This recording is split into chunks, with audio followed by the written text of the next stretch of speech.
સત્ય સનાતન સતી ધર્મ સદગુરુ શ્રી કલ્યાણ મહારાજની વધારેલા હરિગુરુ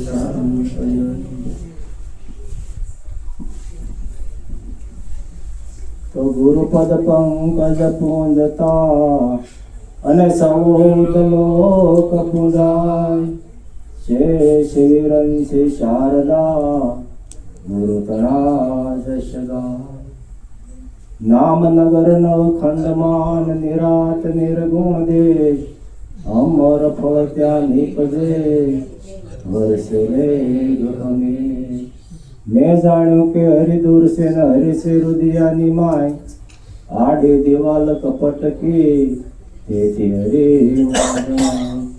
સદગુરુ મહારાજ.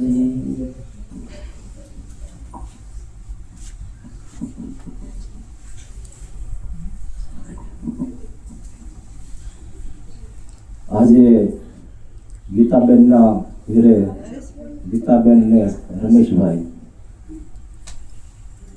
એમના આંગણે આજે સત્સંગનો લાભ મળ્યો. ધન્ય ભાગ્ય આપણા કે અરસ પરસ એકબીજાના દર્શન થયા. આવા મહાપુરુષોના શબ્દ સાંભળવા મળ્યા. કારણ કે એક લાવો લેવાનો છે આ મનુષ્ય દેહનો. આપણે ઉત્તમ મનુષ્યનો દેહ મળ્યો છે એનો એક લાવો છે. જેવી રીતે આપણે લગ્ન પ્રસંગ હોય અને એનો ઉત્સવ ઉજવી આપણે આનંદ કરતા હોય એમ આ મનુષ્ય દેહનો એક આનંદ ઉત્સવ ઉજવવાનો છે, મેળવવાનો છે. ભગવાનનું ભજન કરવું હોય તો આ મનુષ્યનો દેહ ઉત્તમ છે. હમણાં મીરાબાઈની વાત થઈ તો મીરાબાઈને કેવી લગ્ન લાગી હતી. રાણો કે હું તને રાજપાઠ આપું, સોના ચાંદીના દાગીના આપું. તો મીરા કે રાજપાઠ મારે કરવા શું, હીરા માણેક મોતીને મારે કરવા શું, મને રંગ લાગ્યો એનું મારે કરવું શું. કારણ કે એને ભગવાન પ્રત્યે પ્રીતિ બંધાણી, એને રંગ એવો લાગ્યો. એવો રંગ જો લાગી જાય તો કામ થાય એવું છે. કારણ કે સદગુરુના શરણે ગયા, પોતાના સ્વરૂપને આપણે ઓળખાણ તો કરાવી દીધી, પણ આપણે પોતાના સ્વરૂપમાં આપણે કેટલા રહી છીએ એ પોતે પોતાને વિચાર કરવાનો છે. કોઈને કીધા જેવું આમાં છે નહીં. હમણાં કીધું કે રામને વનવાસ દીધો હતો, એ 14 વર્ષે ઘેરે આવ્યા, પણ આપણા રામ ઘેરે આવ્યા કે નહીં?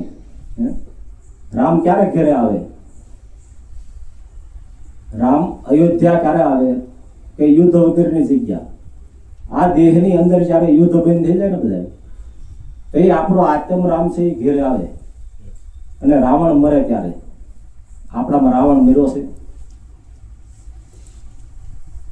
આપણે પોતાને જ વિચાર કરવાનો છે કે આપણામાં આવી અભિમાન કેટલું છે, અહંકાર કેટલો છે, કામ ક્રોધ આ કેટલું ભરેલું છે. તો આમાં રાવણ કઈ મરે નહીં, રામ કઈ ઘેરે આવે નહીં.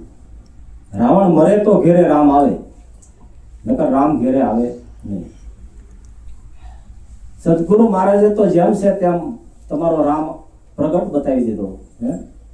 આંખે દેખાડ્યા ને હાથે જલાવ્યા, નામ તણા નિશાનથી, મને ગોવિંદ મળ્યા છે ગુરુ જ્ઞાનથી. ગોવિંદની પ્રાપ્તિ કરાવી. પણ આપણે પોતાને પોતાના જીવનમાં એક શબ્દ વણવા પડે. હમણાં ભાવની વાત થઈ તો આપણે કયા ભાવમાં ખેંચાઈએ છીએ? આપણે બધાને ખબર જ છે કે આપણે પુત્ર પરિવારના એ ભાવમાં વધારે ખેંચાઈએ છીએ. ભાવાર્થ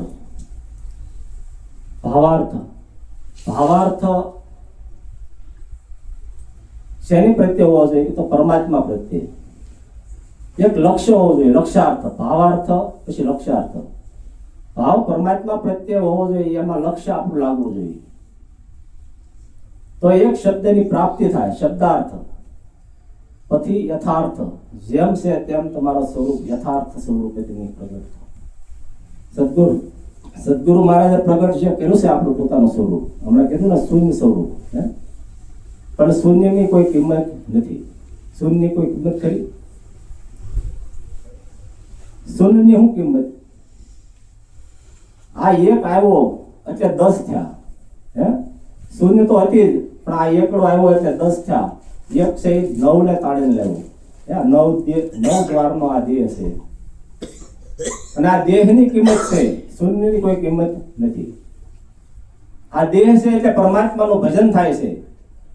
દેહ છે એટલે હરિગુણ આપણે ગાઈએ છીએ અને આનંદ કરીએ છીએ. નકર આનંદ કોની સાથે કરવાનો? એટલે હમણાં નામની વાત કરી ને, કે નામથી પર છે. અને સંતોએ કીધું છે નામથી પર છે ગુરુજી મારા, એનો દેખાડો તમને દઈશ. આ નામથી પર છે, જે શૂન્યની વાત થઈ ને એ. પણ આપણે નામથી પર જવાની જરૂર નથી. જ્યારે પોતાનું નામ પોતાને સમજાઈ જશે તે પોતે આપોઆપ પર થઈ જશે. એને પછી કહેવું પડશે નહીં. ત્યાં મૌન થઈ જવું પડે. પછી ત્યાં કોઈ વાણી વિલાસ રહેતો નથી, કારણ કે એ રંગરૂપ કે આકારમાં આવે એવો નથી. નામને કઈ ખરું રંગરૂપ કે આકાર?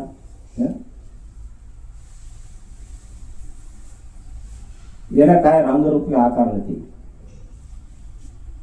આવું પોતાનું સ્વરૂપ છે. અને આ સદગુરુ મહારાજે આપણે પ્રગટ બતાવી દીધું છે, અને એમાં રહીને આપણે આનંદ કરવાનો છે.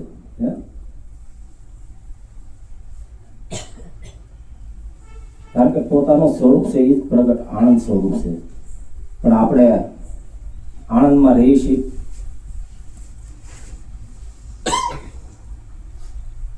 સદા આનંદમાં રહેવાનું છે, પણ આપણે આનંદ વિખાઈ જાય છે. કારણ કે આ સંસાર ભગવાને રચ્યો છે, એ આનંદ લેવા માટે જ રચ્યો છે.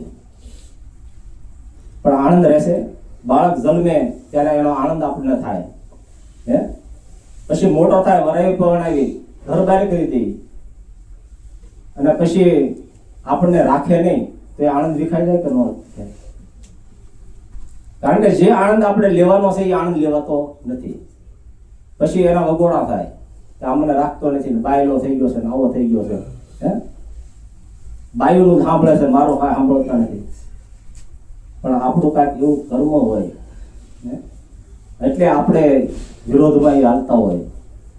પણ સંસ્કાર દેવા બાળકને એ ઉત્તમ છે. આ જીવનમાં આપણે જીવવું હોય તો પહેલા તો પરિવારમાં સંસ્કાર પૂરેપૂરા હોવા જોઈએ.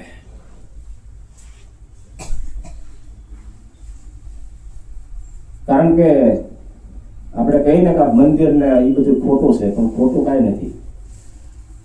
જ્યારે મંદિર હોય તો ભગવાનના દીવાબત્તી કરવાનું છોકરાને આપણે કહેવું, નકર કહેવું?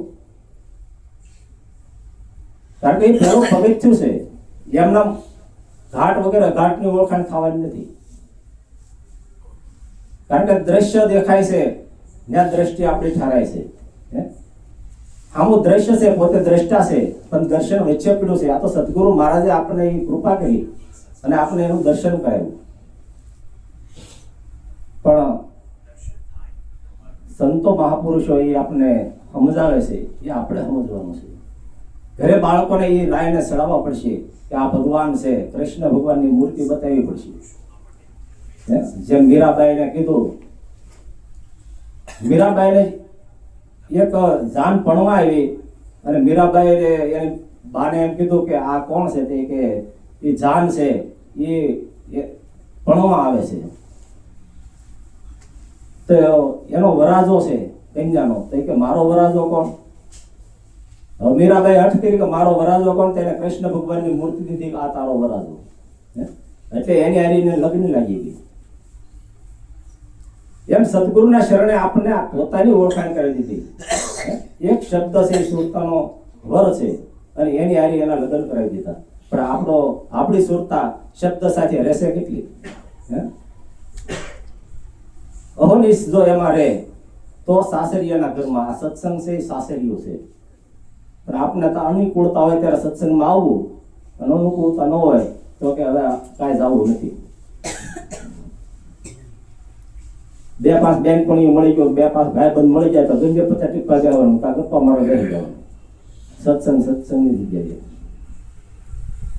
દોરંગા પેળા રે નવ બેસીએ રે એમાં પત પોતાની જાય રે એવા દોરંગા પેળા રે નવ બેસીએ રે એવો ઘડીકમાં રંગ સડે ને ઘડીકમાં ઉતરે રે એ ઘડીકમાં મેરા દેવ બની જાય રે એવા દોરંગા બેળા રે નવા બેસીએ રે. કારણ કે પહેલા તો આપણને પોતાની ખબર હોય છે કે આપણે બેહવું ગયા હે આ જગતની અંદર જ્યાં ત્યાં બેહો અલગ મલકની વાતો થાય તો ભજન થાય. આપણું ભજન ભૂલવાઈ ગયું હે. હમણાં હરેશભાઈ કીધું ને કે આ દિવાળી પછી પહેલું ભજન છે હે કારણ કે આપણું ભજન ભૂલવાડી દે. કારણ કે એક ભજનમાં તમે ગયા હતા પૂરકા, બીજા ભજન બંધ હતું અને આ તેનું ભજન આ થયું છે. એટલે મહિનામાં આ ભજનનો વારો આવ્યો છે એટલે ભજન ભૂલાઈ જાય. એટલે આનંદ કરવાનો છે સદાય. જો પરમાત્માના નામમાં આપણે સુરતા રહે તો સમય બધો હરખો છે. ભજન એકનું છે, હમણાં કીધું ને ભજન એકનું છે, એકનું ભજન છે. પણ જો પેલા પાકું નિષ્ઠા બંધાય ત્યારે. પણ આપણે જે ભજન જ નક્કી ન થયું એકનું ભજન કઈ રીતે એકનું ભજન થાય? પેલા અહીંયા આપણે ભજન સત્સંગમાં જઈએ અને આપણે એવું મનમાં શબ્દ મંથન કરી લઈએ, જેમ છે તેમ સદગુરુનો શબ્દ ગ્રહણ કરી લઈએ, પછી ભજન એકનું છે. નકર બધી વાતો થાય હે. આ વાતો એ કે ને કે વાતો એ વડા ન થાય હે. પાણીનું ઘી બને તો કે દુનિયા લોકો કામ થાય. ભૂખ લાગ્યું હોય અને આ વાતો કરીએ કે વડા બની જાય બની જાય. ત્યાં કઈક કર્મ કરવું પડે હે, બનાવવા જવું પડે. એમના વાતો કરે કઈ થતું નથી. મારે 100 વીઘાનું ખેતર છે, હું સોરે બેઠો બેઠો ગપ્પા મારું કે મારે 100 વીઘાનું ખેતર છે, એમાં ખૂબ પાકે છે હે. મોટા મોટા ફટાકા મારી, વરસાદ બહુ સારો થયો ને વારે ડોકાઈ જ નહીં તો ત્યાં કાંઈ પાકે. એમ આ ખેતર છે હે. સદગુરુ મહારાજે આમાં બીજક વાવ્યું છે, એનું રખોપું આપણે કરવાનું છે, એને નિંદામણ કરવાનું છે અને એ સત્સંગથી થાય. નકર એમાં ઝાડા જામી જાય હે. ઝાડા જામી જાય તો એ બીજ ફરલાઈ જાય, એ બીજ ઉગે નહીં. બીજ સારું છે પણ એ ખેતર ચોખ્ખું રાખીએ ને તો એ બીજનો ઉગાવો થાય, નકર બીજનો ઉગાવો થાય નહીં. એમ સદગુરુ મહારાજે જે શબ્દ આપણે આપ્યો છે હે, અમર છે, અમર પ્યાલો પાયો છે. અમર બનવા માટે એ પોતાની મહેનત કરવી પડે. એટલે સદગુરુ મહારાજે કીધું કે ભાઈ આ જીવનમાં ઉતારવાની સત્તા પોતાની છે. આ નિરાકારની વાત છે અને આપણે સાકારને પૂંજીશું ને બધા મંદિરે જાય તો સાકાર સ્વરૂપ છે. અને ગાદીમાં આપણે કીધું છે કે આ વાત છે, આ દેખાય એ બધું સાકાર સ્વરૂપ છે, વાત છે નિરાકારની. આ જીવનમાં ઉતારવાની સત્તા પોતાની છે. તો પરમાત્મા કેવો છે? નિરાકાર છે. આ નિરાકાર છે એ નક્કી કરાયો છે. પણ આ દ્રષ્ટિ જો સદગુરુ મહારાજને લાગી જાય હે તો જેમ છે તેમ એ બધામાં પરમાત્મા દેખાય. કીધું ને નામ નગર 9 ખંડમાં નિરાંત નિર્ગુણ દેશ. આ 9 ખંડમાં નામ હે, નામ જાણ્યું એ ભેદ શાર ભણ્યો પણ એનો ભેદ જાણ્યો ને એ તરત ખરો બન્યો. નામ જાણી લીધે એ શાર વેદ ભણ્યો પણ એનો ભેદ જાણવાનો છે, એનો ભેદ જાણ્યો એ ખરો તરત બન્યો. આ ખરો તરત બનવાનો છે. આના વ્યાપારના વાયદા નથી. સદગુરુના શરણે આપણે ક્યાંક આજ આપણે આ સાપ પાડીએ ને કાલે અંગવાળું પડે તરત અંગવાળું પડે. સાપ પાડીએ એટલે તરત જ અંગવાળું પડે. એમ સદગુરુના શરણે જઈએ એટલે તરત જ આપણે પ્રકાશ થાય. પરમાત્મા સ્વરૂપ પોતાનું દેખાય, તરત જ પ્રકાશ થાય. પછી 2-3 દિવસે ન થાય. એમ આપણે એટલી માળા કરો પછી ભગવાન મળે, હે, એટલા તીર્થ વ્રત કરો પછી ભગવાન મળે, આ વાયદાનો વેપાર નથી. આજ તો સસોટ જેમ છે તેમ હાથો હાથ પકડાવી દે, એને સાસા સદગુરુ કહેવાય. હે, હમણાં વાત થઈ ને ગુરુ અને સદગુરુ, કેટલો ફરક છે.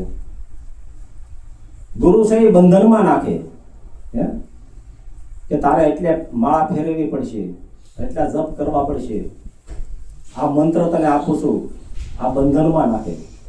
સદગુરુ મહારાજે કોઈ મંત્ર આપ્યો? કાંઈ મંત્ર નહીં, હે, એને બંધનમાંથી મુક્ત કરી દીધા. છતાં આપણને એમ થાય છે સદગુરુ મહારાજે કોઈ મંત્ર આપ્યો નહીં, જપવું શું એમ? કારણ કે આ જીવ છે ને એને હજી કંઈક જપવું છે, એને બંધનમાં આવવું છે, હે, એને મોક્ષ નથી જોતો. સદગુરુ મહારાજે મોક્ષ કરી દીધો છે પણ એને મોક્ષ જોતો નથી, કે હજી કંઈક પકડવું છે. એટલે આપણે પકડવા માટે દોડીએ છીએ.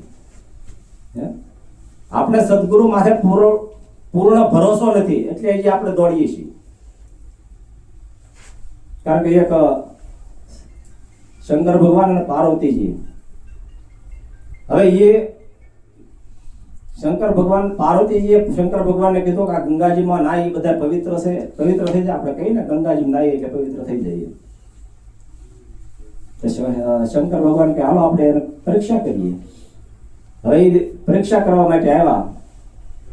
શંકર ભગવાને વૃદ્ધનું રૂપ લીધું અને એ ખાઈમાં ઉતરી ગયા અને પાર્વતીજીએ સુંદર સ્વરૂપ ધારણ કરીને ત્યાં ઉભા રહ્યા. જુવાન એમાં ઓલા ટોળા બધા આવે અને પાર્વતીજી રાડ્યું ના કે મારા પતિને કોઈ બસાવવા જાય તો કે જોજો પવિત્ર તમે હો તો જ બસાવજો, ને બાળને ભસ્મ થઈ જાઓ. હવે એના ગંગામાંથી નાય આવતા હતા ને તો એને ભરોસો નહોતો હું પવિત્ર છું, એટલે કે આપણે આ પેટમાં કેમ પડવું, બાળક ભસ્મ થઈ જાય. તો હે, સવારથી સાંજ પડી ગયો, કોઈ બસાવવા ન ગયું, પણ એક હરિભક્ત એવો નીકળ્યો, એને કીધું કે ભાઈ હું ભલે જે થાય હું બસાવી લઉં. તો એને કીધું કે આ એક માણસ પવિત્ર છે. એમ નિષ્ઠા પોતાના ગુરુ માથે હોય તો પોતે પવિત્ર છે, તો બંધનમાંથી મુક્ત છે. પણ આપણને એમ થાય કે 84 છે, હે, 100 રાશિ કામ, ક્રોધ, લોભ, મોહ, મદ ને ઈર્ષ્યા, આ 100 છે એ રાશિ છે, એ આપણા કાઢ્યા છે. અને એ જે આપણે અંદર જો બેસી ગયેલા હોય તો એ નીકળ્યા ન હોય તો એ ઊભી જ છે. હે, 84 જેવું કાંઈ છે જ નહીં. સદગુરુ મહારાજે એમ કીધું તું તારા સ્વરૂપને રહે. હે, આ દેહ છે એ આવવા વાળો છે, જવા વાળો છે, તું આવા જવા વાળો નથી. દેહથી પર કરી દીધા તો પછી હવે 84 કોની પાસે? સુખ દેવ જોગી જન્મ ના ત્યાગી, રાગી હે જનક સવાય, રાગી ત્યાગી કો જ્ઞાન બતાયા, આત્મ દિયો ઓળખાય, ગુરુજી કો મહિમા કયો ન જાય. સુખદેવનો જ્યારે જન્મ થયો ને ત્યારે એના બાપાએ કીધું હતું કે તું ભાગ તો ભલે જા પણ ગુરુ કરતો જનકને કરીએ. એ તો સુખદેવ તો જ્ઞાની હતા. હે, આપણે એની કથા તો સાંભળી છે ઘણા. સુખદેવ સુખ એટલે પોપટનું બચ્ચું, એમાંથી આ માણસ બન્યા. હે, જ્યારે શંકર અને પાર્વતીને જ્યારે ઓલા ગુફામાં આ જ્ઞાન બોધ કરતા હતા ત્યારે આ સાંભળી ગયેલું. એમાં સુખદેવ જ્યારે જન્મ થયો ત્યારે ભાગ્યા, ત્યારે એના બાપાએ કીધું થયું કે તું ગુરુ કરતો જનકને કરીએ. સમય ગયો, થોડા મોટા થયા ત્યારે એને યાદ આવ્યું કે મને મારા બાપાએ કીધું છે ગુરુ કરતો જનકને કરીએ. કારણ કે ગુરુ વગર પૂરું જ્ઞાન કે પ્રાપ્ત ન થાય. મહાપુરુષો આપણે કઈ કે રામ ને કૃષ્ણ ને બધા થઈ ગયા, એની માથે સદગુરુ હતા. એમ સુખદેવ ગયા જનકપુરી, જનકની નગરીમાં ગયા. એને ઘેરે જાય, ઉમરામાં ઉભા રહ્યા તો જોવે છે તો એ તો રાજ વૈભવમાં, હે, વિલાસ ભોગમાં સુતેલા. એને એમ થયું કે આ મને હું જ્ઞાન કરશે. એમ ઉમરામાં ઉભા એ વિચાર કરે છે ત્યાં એને ઝોકું આવી ગયું. આમ કેરી પાડવા ગયા, એના સપનામાં કેરી આવી, ઠેકડો મારીને કેરી પાડવા ગયા તો ઉમરું વાગ્યું. જનક રાજા કે કા કેરી ખાધી? હવે ઓલા હુતા છે ને એને વિચાર થયો કે આને કેમ ખબર મને આવું સપનું આવ્યું એમ. એટલે એને એમ થયું કે નહીં આમાં કંઈક છે, એટલે એને ગુરુ કરાવી. કે એને કીધું ભાઈ મારે ગુરુ કરાવવા છે. તે કે હારું તારે ગુરુ કરાવવાના છે ને? હા. તો કે હાલે આ કટોરો એક, આ નગરમાં એક કટોરામાં તેલ લીધું, એક ટીપું ઢોળાય નહીં, હે, અને નગર સરસાય, નગરમાં ફરે. માથા ઉપર કટોરો લઈને નીકળ્યા અને એક ટીપું ઢોળાય નહીં એમ કીધું હતું. એટલે એની સુરતા ક્યાં હોય? કટોરા ઉપર, આપણે માથા હોય એટલે ત્યાં આવ્યા. જોયું, કીધું કે નગરમાં શું જોયું? કે કાંઈ જોયું નથી. કેમ? તે કે જોવા જાય તો આમાં તેલનું ટીપું ઢોળાઈ જાય ને. તો સુરતા એવી સુરતા કે તારી રાખવાની છે, હે. જમવા બેસાડ્યા, 56 ભોગ જમાડવા, થાળ ધર્યો, પણ માથે એને એક શીલા બાંધી, કાસા ઉત્તરના તાતણે. હવે એને વિચાર થયો કે આ જો કાસો ઉત્તરનો તાતણો તૂટી જાય તો શીલા માથે પડે તો ભૂકા કાઢ નાખે ને. ભોજન બધું જમી ગયા પણ ખબર ન રહે હું ખાધું. ત્યારે જનક રાજાએ એમ કીધું જો આવી તારી સુરતા હોય તો આ જ્ઞાન પ્રાપ્ત થાય. એમ આપણી સુરતા જો ખગાકાશ હોય તો સદગુરુ મહારાજનું જેમ છે તેમ જ્ઞાન આપને પ્રાપ્ત થાય, આપણા જીવનમાં ઉતરે, હે. એટલે આપણી સુરતા સદા સદગુરુના શબ્દમાં રાખવાની છે. અને સંતો મહાપુરુષો જે કાંઈ બોલે છે, કાંઈક શબ્દ આપણે પકડવો અને એનું મંથન કરવું. હવે સમય થઈ ગયો છે, બોલવામાં કાંઈ ભૂલ ચૂક થઈ હોય તો માફ કરજો. સદગુરુ મહારાજની જય.